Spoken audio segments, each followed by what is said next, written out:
What is going on, everyone? Draken here, and welcome back to the channel. It has been a while since we've sat down and done a paper deck tech. Just between my little hiatus and getting time to sit down and make a video, it's just been a long time since we've done a deck tech, so I decided today would be awesome to kind of bring you guys my Tinybones deck. Two reasons. One, fall is approaching, Halloween's approaching, Tinybones is a skeleton. You kind of get the idea with that. We have the spooky theme going. And the second thing is I actually put out a poll a few months ago as to what deck you wanted to see on my channel next. And the majority voted for the Tinybones Discard and Drain deck. So that's what we're bringing you here today. It's a really fun deck. It's something I've been working on for the better part of a year. One of my newer, more expensive decks where I kind of poured some more resources into it, but it's been a lot of fun. It has a different dynamic it brings to the game just based on Tinybones and some of the card choices. It is a slower, kind of grindier deck, so you gotta, if you're gonna go with a variant like this, you kind of want to enjoy the grind game. But it's a lot of fun, and it has a lot of really cool cards that maybe you couldn't play in other decks that kind of thrive here. And it is mono black. I do enjoy black as a color for Commander, so I get to kind of have all my favorite cards baked into the deck. But before we get into the deck, we kind of have some things that I want to cover, so if you guys want to bear with me for the next 2 to 3 minutes as we kind of go over some things.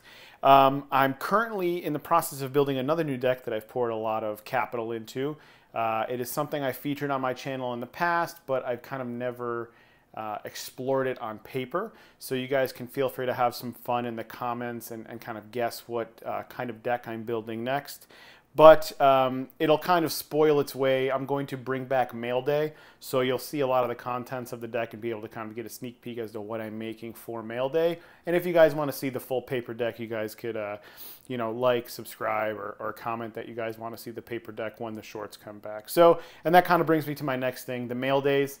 I've ordered a lot of cards over the last couple months, and again, I have a new deck coming in, so Mail Day is perfect to bring back.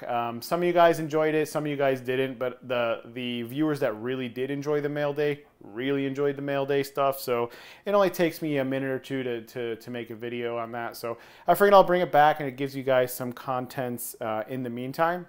I have gotten a lot of feedback and questions on my Dragon deck. So obviously, like, as I do overhauls, I disable the link just because there's so many changes, and I kind of want to help build the anticipation for you guys, so you guys can see, you know, kind of what new brew I come with next, or what kind of card choices that I opt for. So that deck is going through some changes. I have one variant that is like a minimal changes, you know, just some card choices subbed out, you know, smooth out the draws, maybe lower the curve.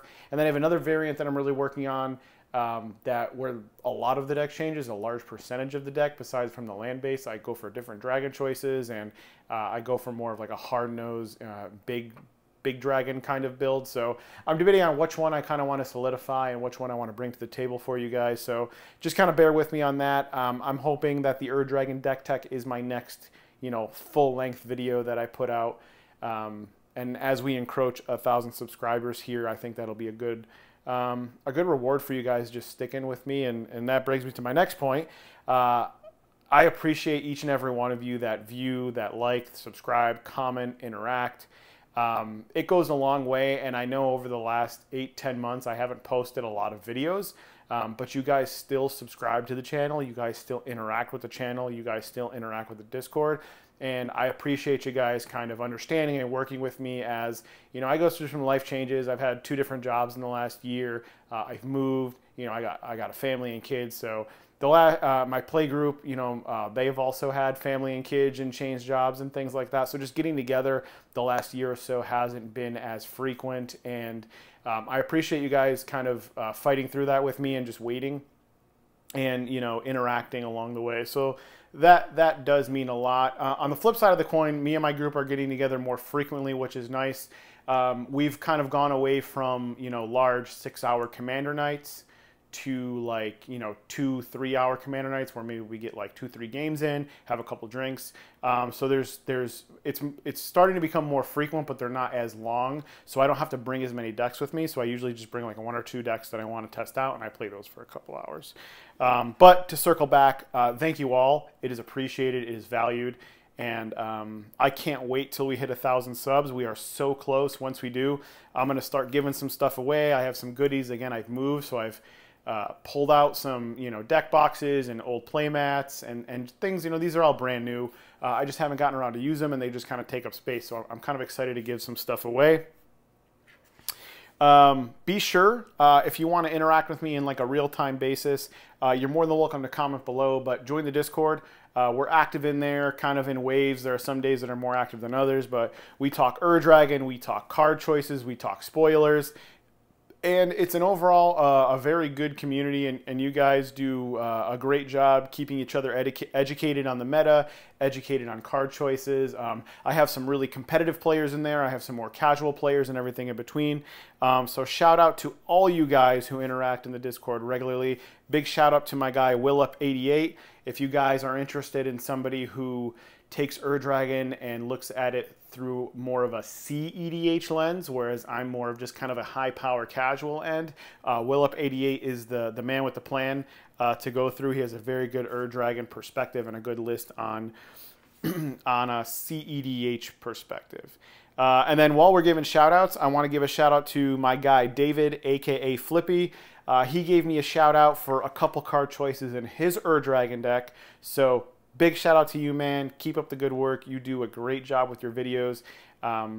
Every time you put out a video, I might not always comment, but I always watch, I always like, so I appreciate your stuff. If you're looking for other good content for Magic on a smaller creator level or just more Dragon stuff, go check out my guy David, aka Flippy.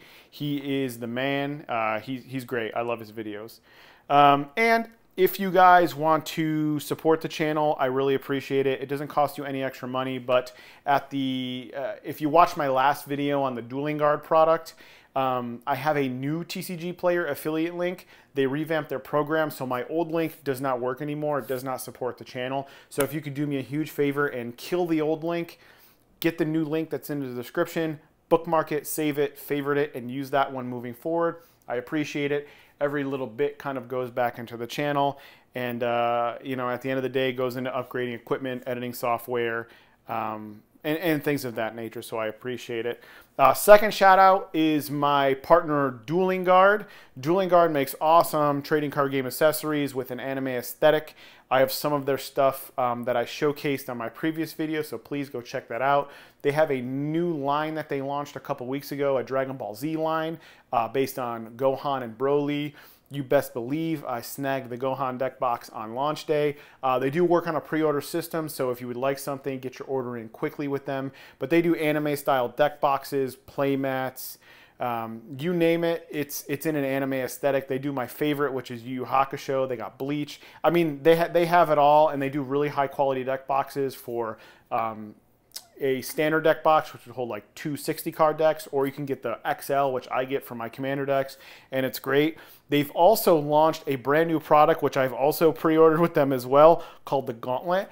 It is a sling bag style TCG carrying bag, which is, from my knowledge, the only one of its kind. It's a smaller bag. You could fit maybe 2 or 3 decks in there. And then if you do pre-order it, they also include 2 bonuses. They also include a playmat tube, which connects directly to the bag, which is really nice. And then they include a random playmat for you as well. Again, a lot of their stuff is anime aesthetic, so you're going to get a really cool anime mat with it. But if you're looking for a bag, kind of which I was actually in the market for anyway, like I said, I'm going away from big 6-hour Commander nights, like twice a month, where I would need to bring a bunch of decks, to just smaller playtest sessions where I only need 2 or 3 decks. And their Gauntlet bag is perfect for that. I was actually just scouring the internet looking for one a couple of weeks ago, and they launched their pre-orders on this, and I instantly bought one. They come in black, red, and blue. Please go check them out. Link will be in the description. You could also use code Draken to get a little kickback, or a little discount, and give myself a kickback on that as well. So I do appreciate that.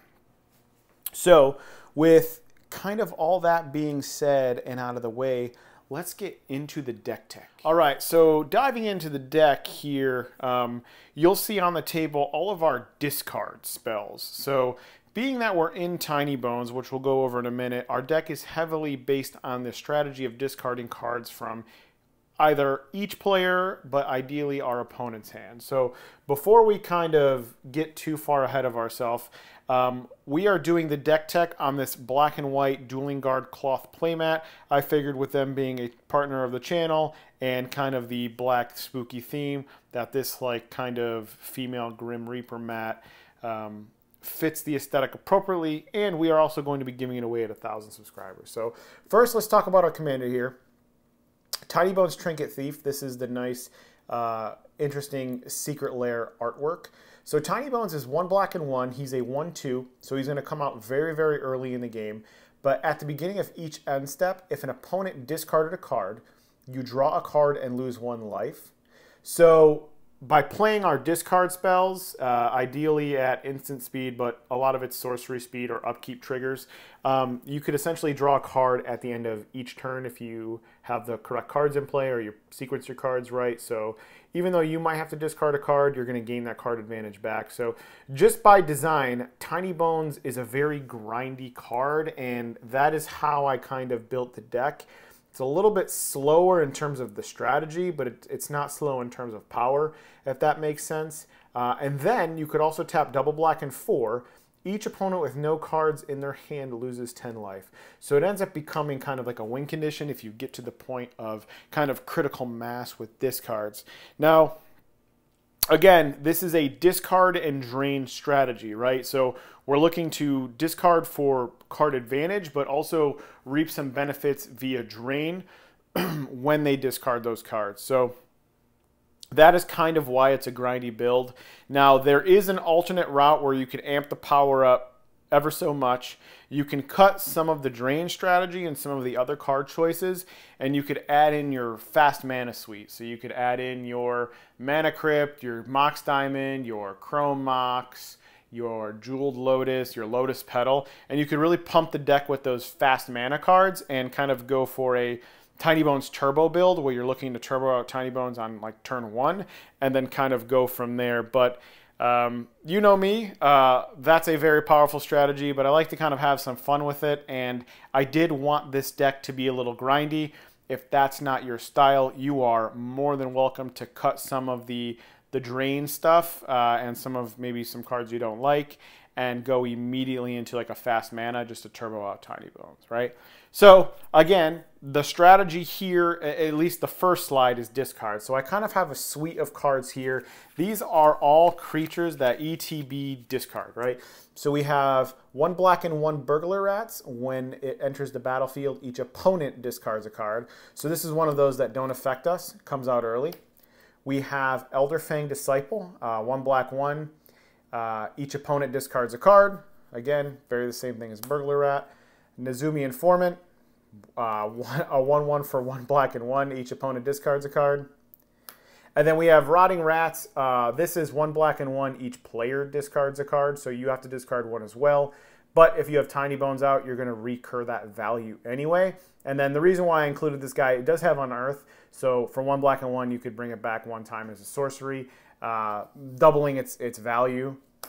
And then we have Virus Beetle, 1 black and 1. When it enters the battlefield, each opponent discards a card. And then last, for kind of this enter the battlefield suite, I have Fell Spectre. So this is an interesting one. So it's 1 black and 3 flying. Whenever it enters the battlefield, target opponent discards a card. So it's not an each player, which is not my favorite. But it's one of the few, I guess. I don't want to say few, but it's unique in the fact that whenever an opponent discards a card, they lose 2 life. So the payoff is stapled to a discard, if that makes sense. So not only am I getting a discard by playing this creature, I do get a drain style payoff baked right into the creature. I was debating on cutting this, but I do like the fact that the payoff is built into the card, which is really nice. But you can decide that. That might be one of the cards in the near future where I cut for like another 2 mana 1/1 that enters and discards a card. So let's kind of go on to the other creatures of the deck. So these are creatures that will usually stick around and have some sort of repeated discarding. So we have Rankle here, Master of Pranks. He's double black and 2. Flying Haste. Whenever Rankle deals combat damage to a player, you can choose any number of these. So each player discards. Again, it's an each player, but It's absolutely fine with Tinybones on the board. Each player loses a life and draws a card, and each player sacrifices a creature. So you'll notice being in mono black, we kind of have this sacrifice sub-theme going on for our opponents, which is really nice. So I kind of like to lean into that. It's discarding, repeatable on a stick, and it could also do its effect the turn it comes out because it does have haste. And it also has some card draw in there if you need it as well. So that's why I really like Rankle. This is a newer card. I believe this is from the new Ixalan set, but this is kind of where the payoff is also stapled to the creature. So we're going to go with Aklazot's Deepest Betrayal. It's black, black, and 3. Whenever Aklazot attacks, each opponent discards a card. If they can't, you draw a card. So it's going to force a discard or net you a free card. Whenever an opponent discards a land, you create a 1/1 bat token with flying. So it gives you a bonus if they discard a land, and then when this card dies, you return it to the battlefield tapped under its owner's control.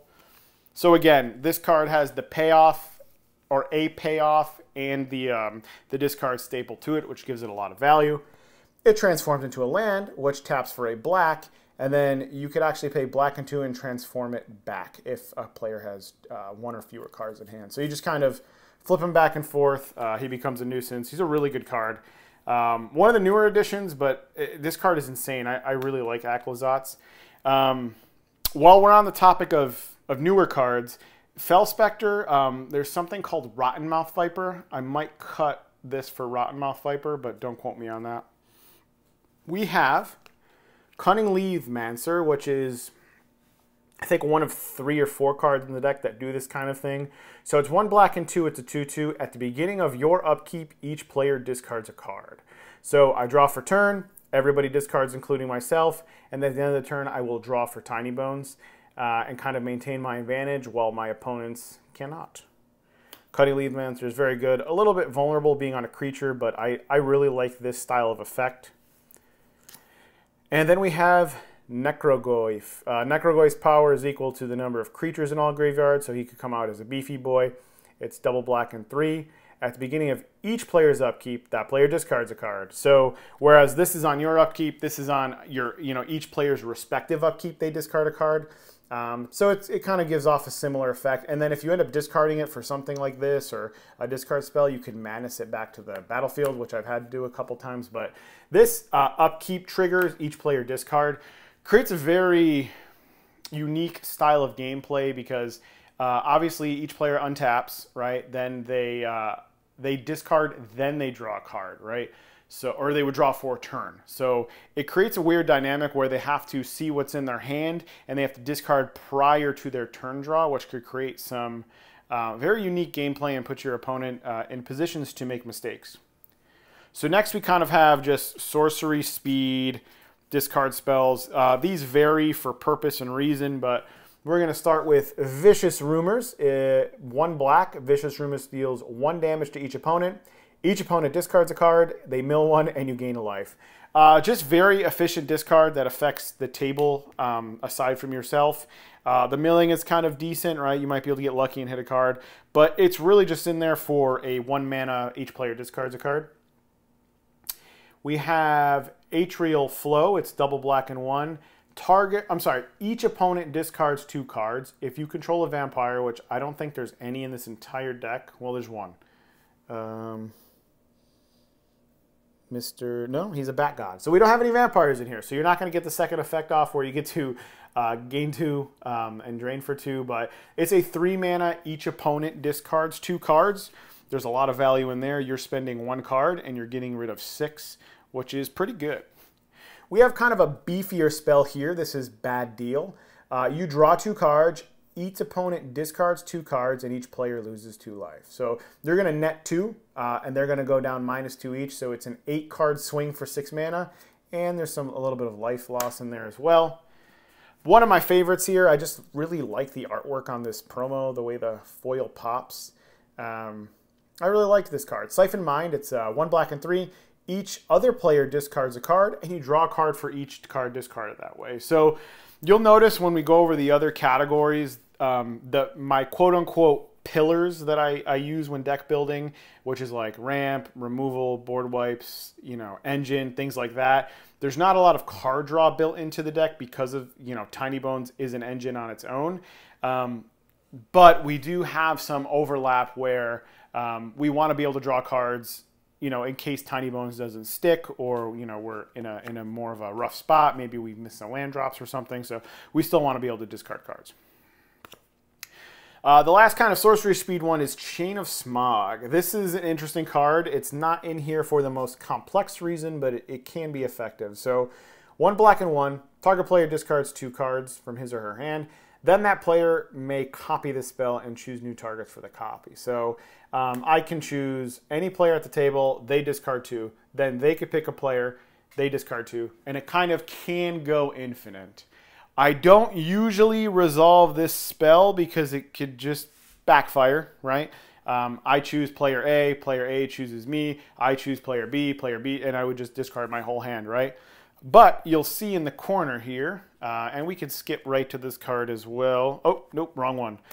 There is a Liliana Planeswalker we're playing that actually kind of combos with this, so we'll get to that after. You'll notice this section is a little bit beefier. This is kind of our static discard in some way, shape, or form, meaning they will discard cards, but they will kind of stick to the board for some reason or another.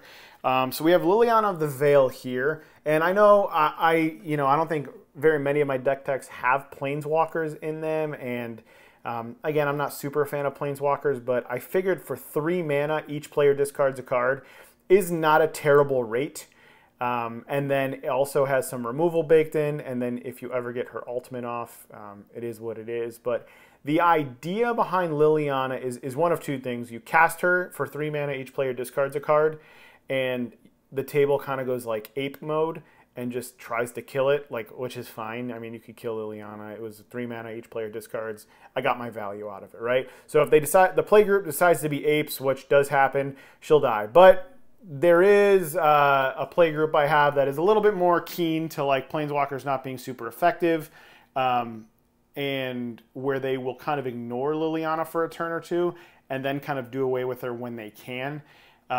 So if you can get 2 or 3 activations of each player discards a card, or 1 activation of discard and 1 activation of sacrifice, that's where her value comes in. So you really want to get repeatable value out of her, but sometimes people just go unga bunga and kill her, and that's also fine. One of my favorites, Painful Quandary. So it's a big mana cost. It's 5 mana, double black and 3.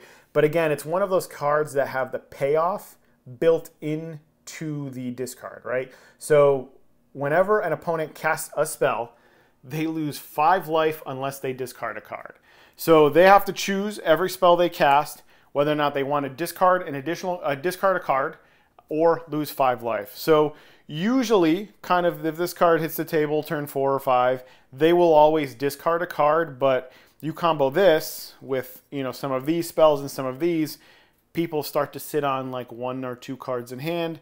They got to cast more spells. They got to hit their land drop, so they're naturally going through, you know, if an opponent draws to 5 cards and they play a land, they go to 4, they cast a spell, they go to 3, and they have to discard for the Painful Quandary trigger, you've already gotten your advantage out of the card, right? And then you get to a point where they can't discard, or discarding becomes an issue because their card selection is kind of diminished due to the strategy of the deck, where they will just take 5 to the face every time they can.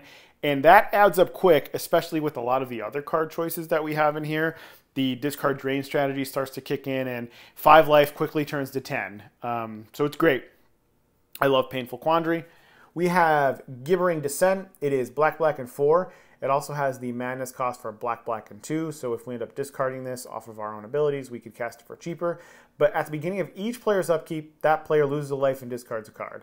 And then it has Hellbent, where you could skip your upkeep, essentially. But this is another one of those upkeep triggers. Discard, discard, discard.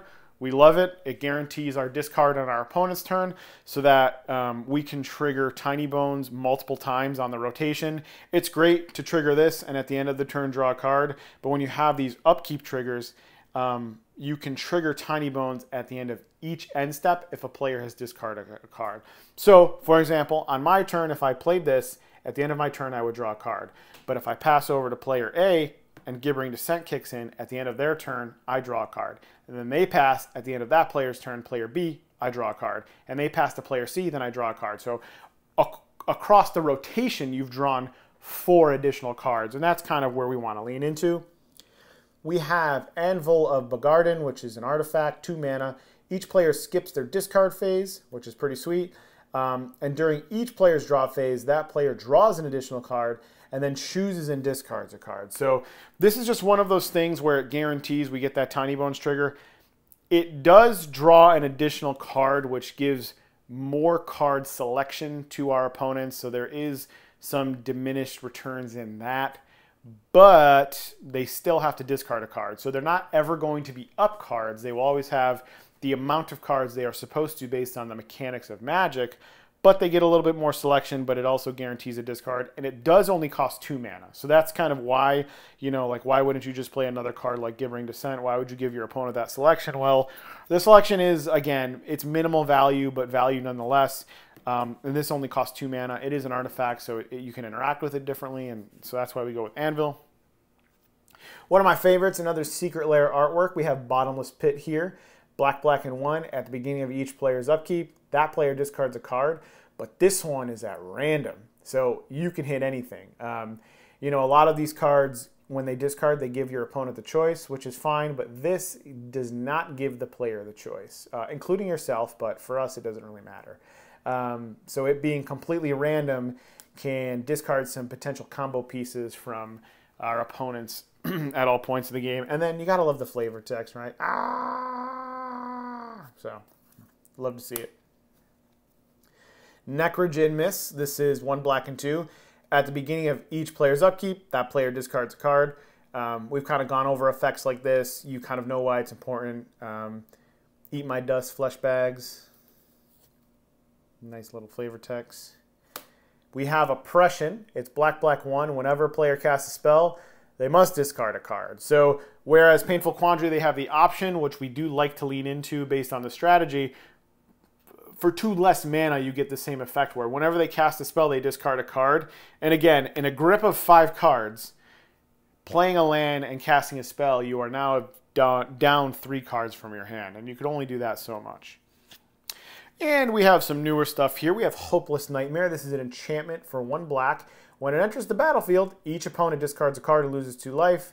And then when it's put into the graveyard, you could just scry 2, which is a bonus. And for 3, you could just sack it. So it gives you some late game stuff to do with your mana, but most importantly, it is a 1 mana discard and drain, which is hard to find. We have Tinybones joining up himself in this legendary enchantment.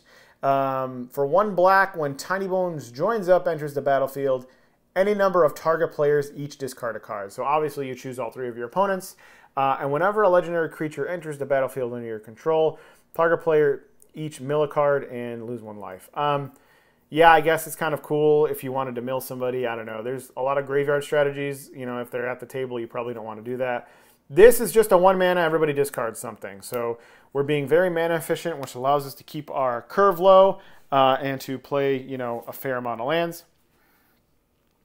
And I believe this is a new card from the newest set. This is Bandit's Talent. So this is black and 1 colorless. When this card enters the battlefield, each opponent discards 2 cards unless they discard a non-land card. So for 2 mana, they could choose to discard a spell and discard just the 1.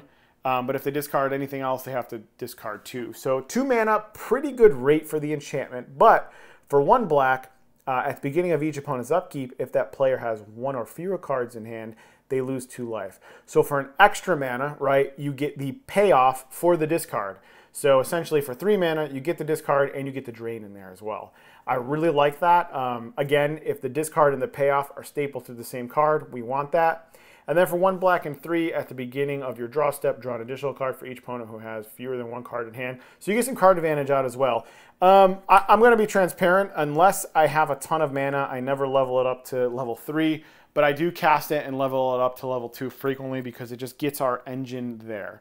So with that said, we're going to move on to the next slide. All right, so we talked a lot about discard payoffs, and what I mean by that is when an opponent discards a card, how can we gain additional advantage other than just the -1, so to speak, that they're getting from the discard? So we had about half a dozen payoffs built into discards, but we want some solo payoffs as well. So we're going to start with Tinybones' evil twin brother, which is evil Tinybones here. This is Tinybones' Pickpocket. So this is 1 black for a 1/1 with Death Touch, so he's going to come down early. But whenever Tinybones deals combat damage to a player, you may cast a non-land permanent from that player's graveyard and spend mana of any color. So why is this considered a payoff? Well, he's going to come down early. He has Death Touch, so he has a little bit of evasion built in. But what's going to happen is, you know, mid-late game, he's going to hit an opponent, and you are going to be able to cast a spell that was put there previously, whether it was cast or most likely something that was discarded, especially early game. They had a big splashy board wipe. They didn't need it. They discarded it on turn 2. They had one of the Phyrexian Praetors. They discarded early in the game. Now you could cast that and bring that back. You know, their Mana Crypt you could cast for free if it was destroyed. A just nuke Soul Ring, a Torment of Hailfire. Like, there's a lot of powerful spells in Magic that players will make the choice to discard early because they're not necessarily needed then. They need to keep their lands. If we did make them discard early, they want to keep their lands. They want to keep their low to the ground stuff, so they're going to discard heavy spells, and that's where Tinybones comes in. He's gonna yank something from the graveyard mid to late game and create an impact that way. So I really like this card. I've stolen a lot of good things. Like I said, I've stolen a Nuke Soul Ring or Mana Crypt, a Torment of Hailfire once. I think I did, what was that one big green card? I forget. There was a green card, Majestic Genesis or something, that I was playing against a fellow Ur-Dragon player, and I was able to cast that, which was kind of cool. So, I mean, you can do some cool stuff. Again, you're robbing the grave with this guy, and he is a payoff to the discard.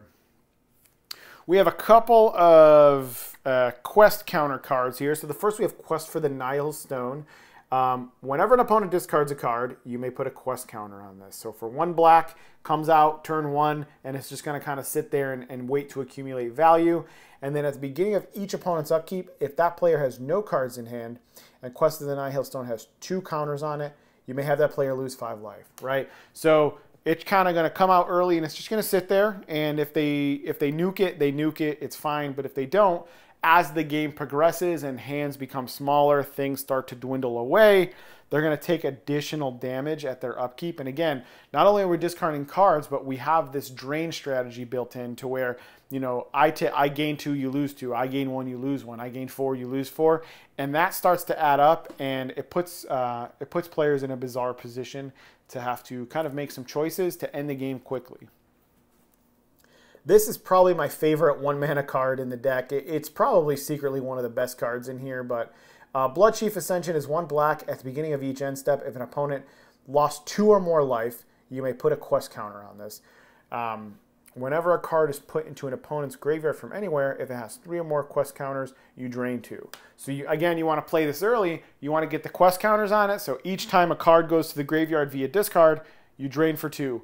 Something goes to a graveyard for removal, drain for 2. Something goes for a graveyard via board wipe, drain for 2. Fetch land, drain for 2. So you can see how this kind of adds up, and if this comes out and gets online very early, this card is dangerous, and it's one of my favorite cards in the deck. I love to resolve Bloodchief Ascension. It's great. It is probably secretly the most, I want to say powerful, but it's definitely like the most efficient card in the deck for the mana. One of my favorites here, we have Waste Not. It is 1 black and 1, an enchantment that when an opponent discards a card, you get a different payoff based on the card that was discarded. So if they discard a creature, you make a 2/2 zombie. If they discard a land, you make double black. And if they discard a non-creature, non-land, you draw a card. Again, so it's just penalizing them for discarding cards, and that's kind of what we want. These cards are relatively the same, so we'll go over them together. We have Liliana's Caress for 1 black and 1. Whenever an opponent discards a card, they lose 2.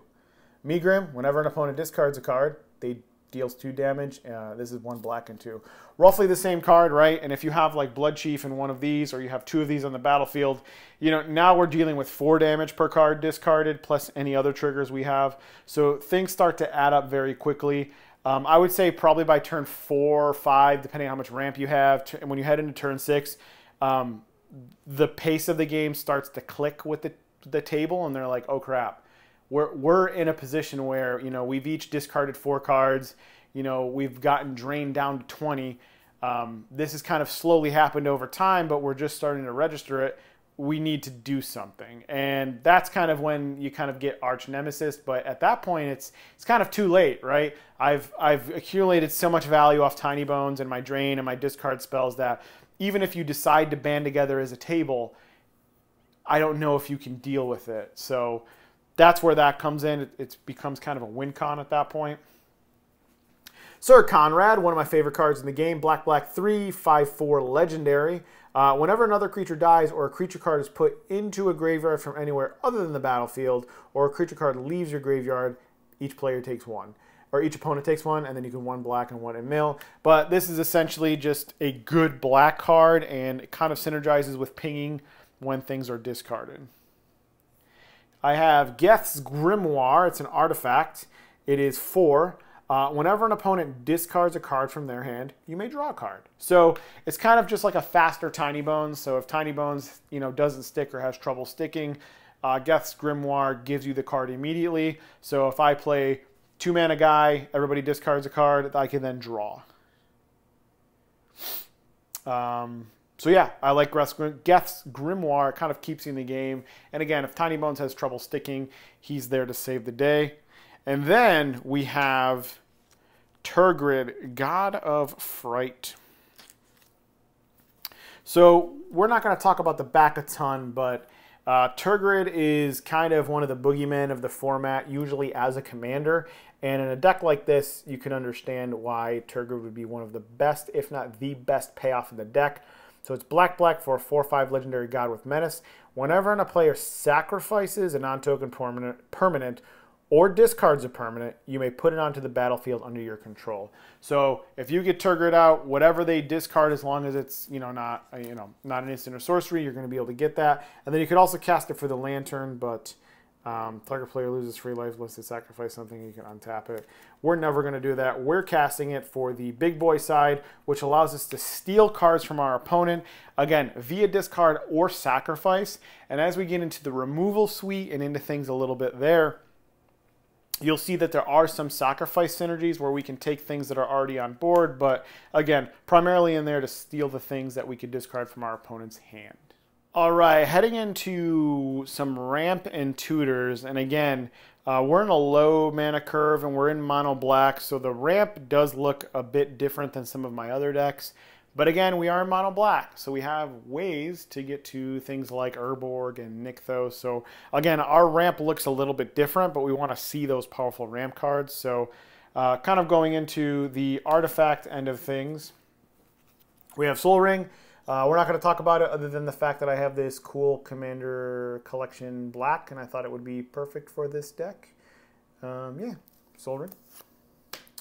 We have Expedition Map. So Expedition Map is 1 colorless, and then you can pay 2, tap it, and sacrifice it to search for any land and put it into your hand.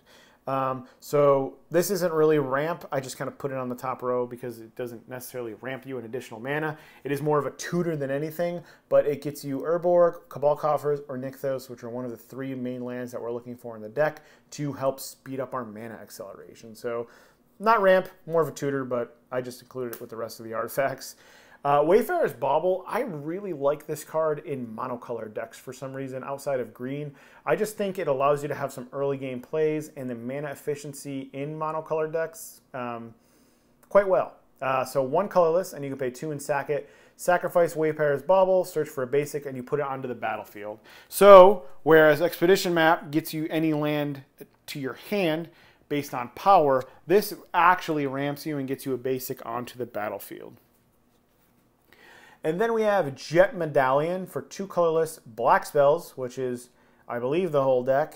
Cost 1 less to cast. So again, this allows you, kind of like a mana rock, right? But as you double spell, which once you approach the later turns of the game, and by later I mean like turn 4, sometimes turn 3, 5, you start to double spell with your discard spells. And now instead of saving 1 mana a turn like you would on something else, you're saving 2, 3, 4 mana based on how many spells you cast. And kind of our last Rempy spell that I have kind of stashed in the corner here is our boy, the Cryptghast.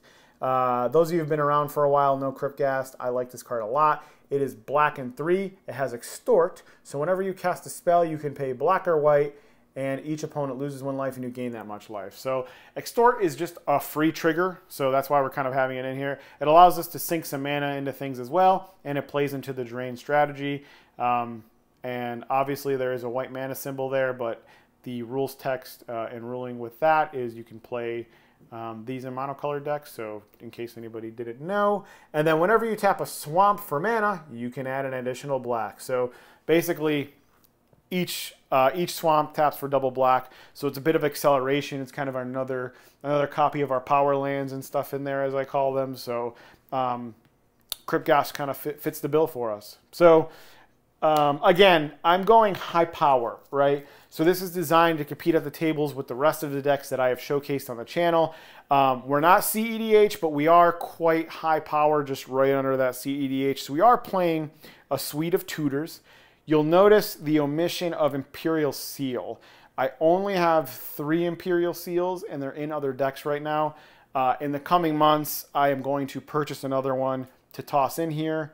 Do I know what for yet? Absolutely not. But if you have an Imperial Seal, feel free to play it. I just don't have an extra one to toss in here.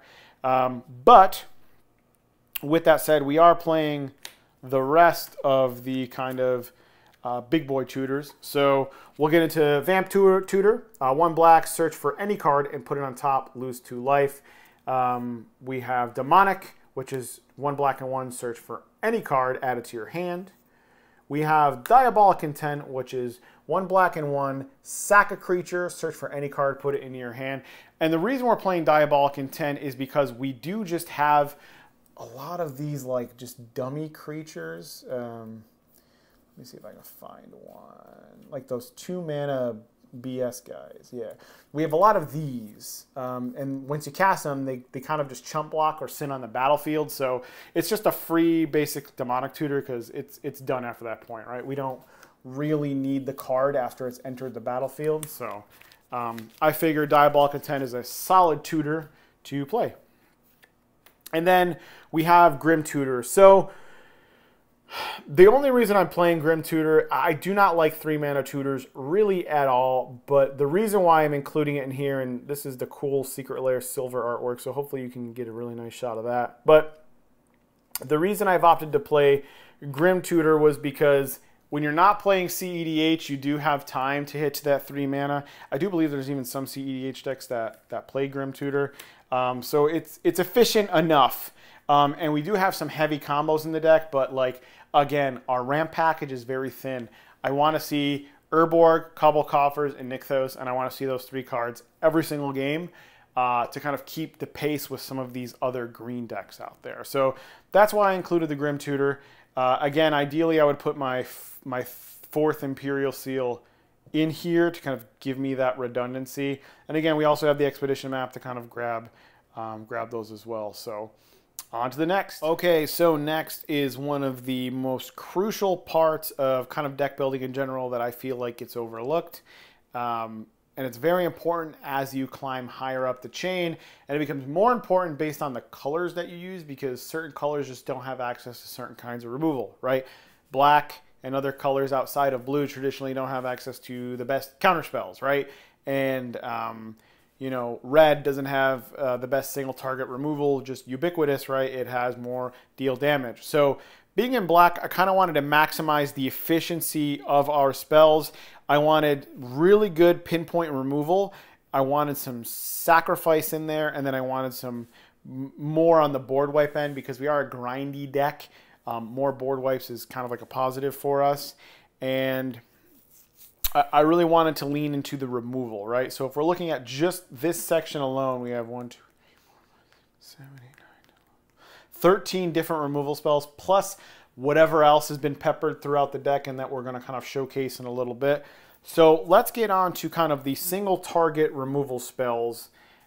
We have Infernal Grasp. Now, not the best card, not my favorite card. I am literally only playing this because I have this Japanese promo, and I wanted to use it somewhere, and I figured this would be the perfect deck.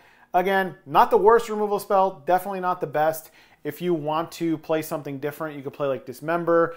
You could play Withering Boon would be cool. It's kind of like a counter spell. You could play like Imp's Mischief or really any other removal spell of your choice. But I needed a removal spell, and this is kind of the worst one in the deck. But I really wanted to play this promo, so there you go. We have Smallpox. It is double black. Each player loses a life, discards a card, sacrifices a creature, and sacrifices a land. That actually should be over there. So for 2 black, you get a discard, you get some drain, you get a creature off everybody's board, and you also get a land. I really like Smallpox. For 2 mana, it's a lot of value, and it fits every single category that we're looking for in the deck. We have Feed the Swarm. It is 1 black and 1 sorcery. Destroy target creature or enchantment and opponent controls, and you lose life equal to the mana value. This is just in there because of the flexibility of hitting enchantments. Again, we're in mono black. That option really isn't available to us, so that's where Feed the Swarm slots in. We have Defile, one of my favorite removal spells in the entire game. It is 1 black instant. Target creature gets -1/-1 for each swamp you control until the end of the turn. So it gets around indestructible. It's going to nuke something. It's mana efficient. You just need some swamps behind it, which, disclaimer, in a mono black deck is not going to be very difficult. And then I have some freebie spells. So we all know mana efficiency is good, but if I can get free spells in Commander, I'm going to do it. So we have Deadly Rollick, which usually costs 1 black and 3. Instant exile target creature, but if you control Tinybones, it's free. We have Snuff Out. It is 1 black and 3, but if you have a swamp, you can pay 4 life instead of the mana cost. Destroy target non-black creature. It can't be regenerated. I know what you're thinking. Sometimes it being, not being able to kill black creatures, yeah, that comes up. It doesn't come up very often. It's a free kill spell. We don't have to pay any mana for it. So I love Snuff Out, one of my favorite cards. And then we have something newer here. We have Flare of Malice. So this is an instant for 2 black and 2. You may sacrifice a non-token black creature instead of paying its mana cost. Again, kind of going into the sacking of Diabolic Intent. We have a lot of those dummies that kind of just sit around after they enter the battlefield, right? So each opponent sacrifices a creature or planeswalker with the greatest mana value. So essentially, usually their greatest mana value is ideally most of the time like their most threatening or best creature. So that should actually go down here as well. But yeah, for free. So for free, you get to get rid of 3 creatures. 3 of the strongest, 3 of the best, 3 of the biggest creatures. So I really like Flare of Malice. Again, free to me will always supersede anything that costs mana. And again, it's a 3-for-1 for free. We're going to get into some 3-for-1s, maybe even more in a minute, but very, very strong card. I highly recommend you guys try this card out in some decks that have a very heavy black creature base. And even all the flares for that matter. The white one is fine. The red one's pretty good. I think the blue one is also insane. I actually put that in my Yuriko deck. Sack a blue creature, counter target spell. Pretty crazy, pretty crazy. And we have some more sacrificing synergies here. We have Soul Chatter. Speaking for 3-for-1s, each opponent sacrifices a creature or planeswalker with the highest mana value. Kind of just like Flare of Malice, but it costs some mana.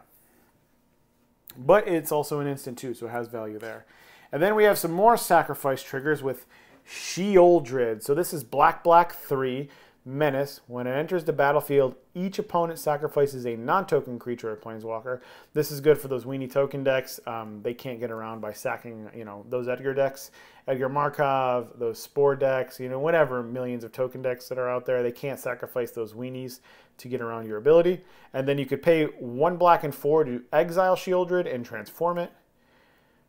Once she transforms, she kind of goes into this saga, and we'll kind of zoom in here. Chapter 1, for each opponent, destroy up to 1 target creature or planeswalker. Chapter 2, Each opponent discards 3, then mills 3. Chapter 3, put all creature cards from all graveyards into the battlefield, and then transform it back to Sheoldred. So just really overall, it's removal, but also has a million other things just stapled to it. Really powerful card. Every time you resolve it, it's great value. And then, you know, when you do end up flipping it, each saga is just kind of overpowered, overtuned, I think. So very good card. There's no reason not to play it. We're going to go and do some board wipes, kind of two, you know, end-all be-alls, and then two subjective ones. So we have Toxic Deluge here, Commander Classic, 1 black and 2, pay X life, and each creature gets -X/-X till the end of the turn.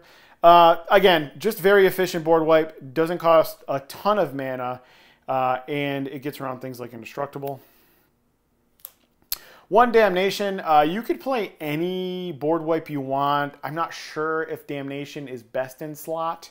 You could maybe pick another single target removal spell or another board wipe, but again, Damnation may or may not be best in slot, but destroy all creatures, they can't be regenerated. I just really wanted to play this full art foil Commander Double Masters one. So again, you could play that, you could play any board wipe of your choice, or you could play another removal spell. We have Torment of Hailfire. It is black, black, X. You repeat the following process X times. Each opponent loses 3 unless they sacrifice a non-land permanent or discard a card, right? So we're in mono black. We have big mana baked into our lands. So what this is going to do is they're going to discard, they're going to sacrifice, so they're going to lose 3 life. In any black deck, Torment of Hailfire is an absolute house. But in a deck like this, you get more residual value out of it. And it just kind of fits the theme in multiple different ways. And overall, again, just a strong black card. And then a card you probably haven't seen in a long time, ever played, except for in a deck like this. We have the wordiest card in the world. We have Pox. This card, you could cut this because some of it goes against the spirit of the game. You know, it does affect a large amount of lands potentially. But my play group doesn't care. We play hardcore, so yeah, I mean, lands are a fair game. So triple black, each player loses 1/3 of their life, then chooses and discards 1/3 of the cards in their hand, then sacrifices 1/3 of their creatures, and you round up for each loss, and you can't prevent this. So, you know, if you have 3 lands, you lose 2. If you have 4 creatures, you lose 2 technically because you round up. So it's a card that kind of just hits every aspect of the game. But for 3 mana, it discards multiple cards from each player's hand usually. It also hits their board and slows down their game plan a little bit. And that's where the grindiness comes in, is there's a lot of removal, there's a lot of discards, so that there, right? And then you have your board wipes to kind of back you up. I will say the board wipes and the single target removal have much more value in a deck like this than just your run-of-the-mill EDH deck. And that is because you are forcing exchanges to where your opponents have to discard cards and you recoup the cost. So for every time your opponent discards a card, essentially I will draw 1 or net 0. So 1-for-1 removal becomes much more powerful when your opponent's card choices become limited. So really, really key category because, again, 1-for-1s aren't 1-for-1s if they have to discard 2 cards every turn, right? So on to the next slide. All right, so the next segment we have is kind of just good stuff. Black is kind of known to have just some really singular, powerful, strong cards. And, you know, these cards don't necessarily fit into any of the core pillars or core strategy of the deck, but they impact the deck in a high velocity way. So we'll kind of go into that. But again, black just has a lot of good stuffy cards, so we're getting to some of that. We're going to start obviously with Orcish Bowmaster. Is probably just the definition of a good black card. It is 1 black and 1 flash when Orcish Bowmaster enters the battlefield. And whenever an opponent draws a card outside their first card, you can deal 1 damage to any target and then amass Orcs 1. This card is just insane. It's just nuts. Like, if they do try to get advantage, you could ping them some things. It has flash. It's just too strong. Pings mana dorks. Get some early damage if you have nothing else to go at. You can even stack the damage if they draw multiple cards at one time. So just overall an insane card. Bowmasters is kind of probably unnecessary card to make, but what are you going to do? Stealthy Voidwalker, black with Shadow, and if a card would be put into a graveyard from anywhere, you could exile it with a Void counter, and then you could sack Stealthy Voidwalker to cast one of those cards. Again, it's just a value card. Our Orcish Bowmasters, value. Again, we're in kind of that grindy deck, so value is good to us. It disrupts the graveyard a little bit and gets us a free card. Opposition Agent, another good card. You could cut this if your playgroup doesn't play Tutors. And if you wanted to, speaking of Tutors, if you wanted to power down the deck, you could cut those Tutors out as well and play any discard spells you like. But onto Opposition Agent, it's got Flash.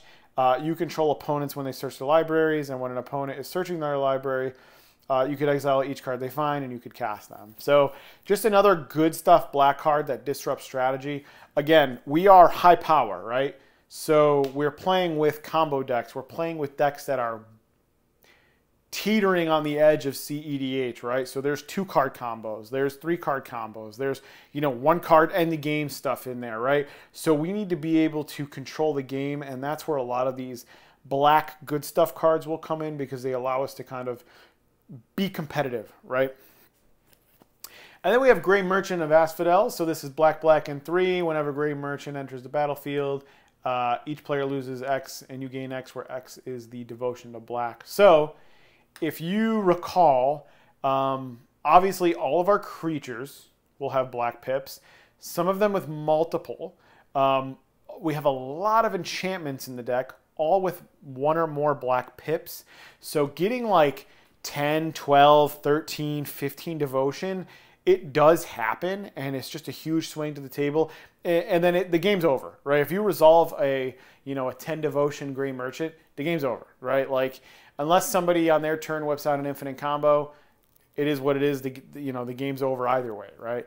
But this, Gray Merchant creates big swings, and a lot of the times I just use it as a game ender. I kind of double check, hey, what's everybody's life total? I'm at 10, I'm at 20, I'm at 15, and then I do a 10 life swing for each player on Gray Merchant, and I seal the deal.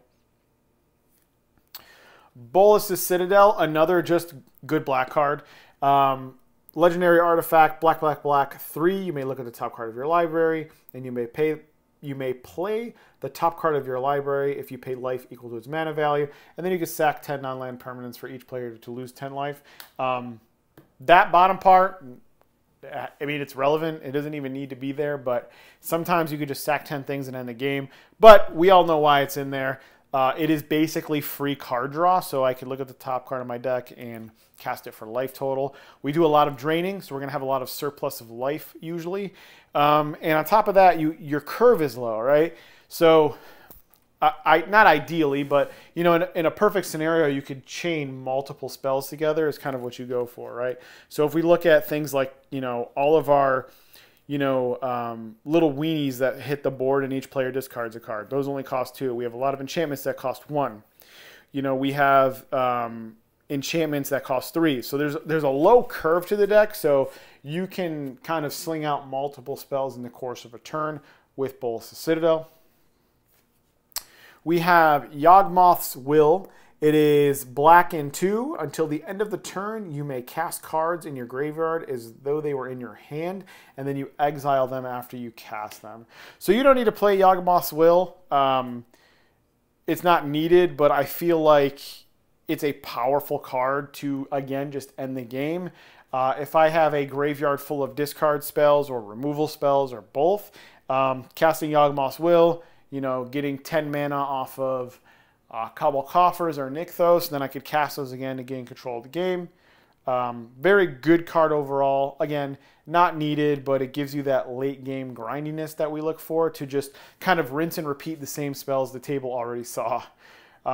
One Sheoldred the Apocalypse, one of the best cards in the deck, just overall, again, a good black card. There's a lot of those here. Black, black, and 2 Death Touch. Whenever you draw a card, you gain 2. Whenever an opponent draws a card, they lose 2. So kind of feeds into the drain strategy, but just a good card overall. I was able to pick up this nice textured foil version for a pretty decent price a few months back. But just overall feeds into our strategy, and even if it wasn't, we'd probably still play it. We have Professor Onyx here. So it is black, black, and 4. Pretty high on the curve. But it has Magecraft. Whenever you cast or copy an instant or sorcery, you drain each opponent for 2 and you gain 2, right? So it feeds into that strategy, which is really nice. You lose 1 life. You may look at the top 3 cards of your library and put 1 of them in your hand and the rest in your graveyard. So it has a little bit of Magecraft and allows you to get some card selection in there as well. Each opponent sacrifices a creature with the greatest power amongst creatures that player controls. Again, we kind of have that high value edict in there. And then -8, each opponent may discard a card. If they don't, they lose 3 life, and you repeat this process 6 more times, right? We usually don't use Professor Onyx to stick to the board for value. It can, but it does cost a lot of mana. What we do combo it with is... if I could find the card here.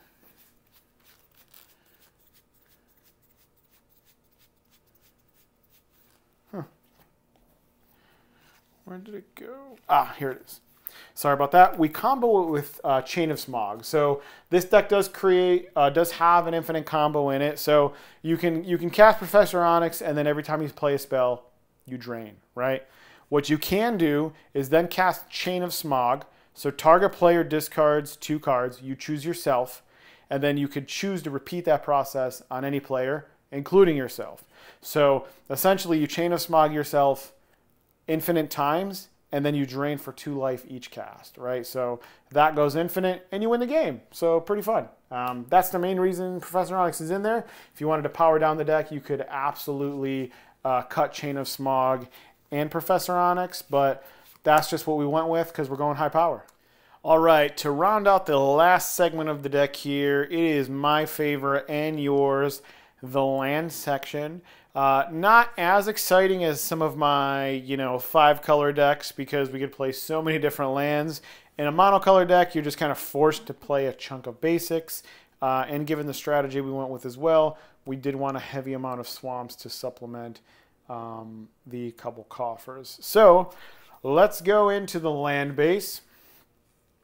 We have Agadeem's Awakening here. It is black, black, black, X, and you can return from your graveyard to the battlefield any number of target creatures with mana cost X or less. But the main reason why we play it is on the flip side, we have Agadeem the Undercrypt, which it comes to the battlefield untapped if you pay 3 life, and it taps for a swamp. So essentially it's just a swamp for 3 life 90% of the time, and if we need to do some sort of big reanimation, we absolutely can. So just a bonus swamp. Speaking of bonus swamps, we have Takenuma the Abandoned Mire. It taps to add a black, so it's an untapped swamp coincidentally, and then you could channel it for 1 black and 3, discard, discard, so when you channel something it's not casting, so it actually can't be countered, which is really nice. You mill 3, and then you could return a creature or planeswalker from your graveyard to your hand, which is really nice. And then it costs 1 less for each legendary you control. That might happen if you have Tinybones on the board and it only costs 3 mana, but it's basically just an untapped swamp with a huge upside, which I really like. We have Hagra Mauling, which is a removal spell on one side for black, black, and 2. It costs 1 less to cast if your opponent controls no basic lands, and you destroy target creature, right? Pretty sweet. But not only that, you could also cast it for, or you could also play it for Hagra Broodpit, which is a tap swamp. This is the only tapped land we play in the deck. I figured we could afford it. It gives us a removal spell on one side, a tap land on the other. I think we'll be okay. In the same vein, a card that just came out recently, which I think is actually better, is Fel the Profane. It is black, black, and 2. Instant, destroy target creature or planeswalker, right? Overpriced card, but on the other side, it has the ability to pay 3 life and come in as an untapped swamp. A lot of value in that. Again, these cards are swamps 90% of the time, but they can be a spell if you need to, and they're very solid spells. I lied before. We actually have one more tap land, totaling for 2 tap lands in the entire deck. We have Barrow Downs, aka Bajuka Bog, enters the battlefield tap. When it enters, exile target player's graveyard, and it taps for a black. I do like to pack some graveyard hate, right? Graveyard decks are dangerous, and it's very nice to kind of have that just baked into your land base. But that's just me. So those are kind of the quote-unquote swamps, bonus swamps, swamp brethren, so to speak, where they tap for black, but they also do something bonus. But, you know, we like flashy lands. We like utility. We like our lands to do some crazy things besides maybe destroy a creature here and there, besides being able to, like, reanimate. We want the big stuff, right? So we have the Dead Marshes, which is Urborg. Each land is a swamp in addition to its other types. So not only do you have a bunch of swamps, but you have all these utility lands, you have all these honorary swamps that now actually become swamps. They're not really swamps, they just tap for black. But the reason why you want that is you want to turn all your lands on for Minas Morgul, which is Couple Coffers, which is 2, and tap it at a black for each swamp you control, right? So if I have Urborg and this out, all my lands are swamps. If I have, 10 swamps on the board and I have this, I now have access to, upwards of 15 to 20 mana, which is really nice. This is, and we'll go into this next one as well. We have this really cool promo Nykthos, which taps for a colorless, or you can tap 2 and tap it to choose a color and add mana equal to your devotion.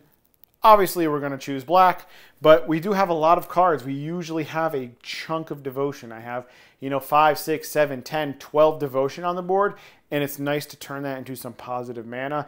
These are kind of our big 3 lands, and it's kind of the reason we're playing all the tutors, right? We want to be able to see, at the very least, these 2, and then also grab the Nykthos, because, like, to keep up with these big, splashy, green, rampy decks, like, you just don't have that in black. So where we get it is on some of these utility lands, and we want to be able to abuse that. So that's why we play those tutors. But if you're seeing these every game, you don't have a mana problem. But we also play a low enough curve and enough lands to where we don't miss our land drops and it doesn't really affect us. Utility land, we have Gaia Reach Sanitarium. This is also in the cool Secret Lair artwork. It comes in untapped, and it taps for a colorless, and you could tap 2 and tap it to each player draws a card and discards a card. I mean, it's not the strongest at face value, but on a land, everybody discards.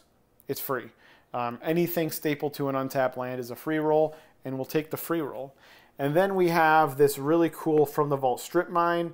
It is tap to add a colorless or sacrifice Strip Mine to destroy target land.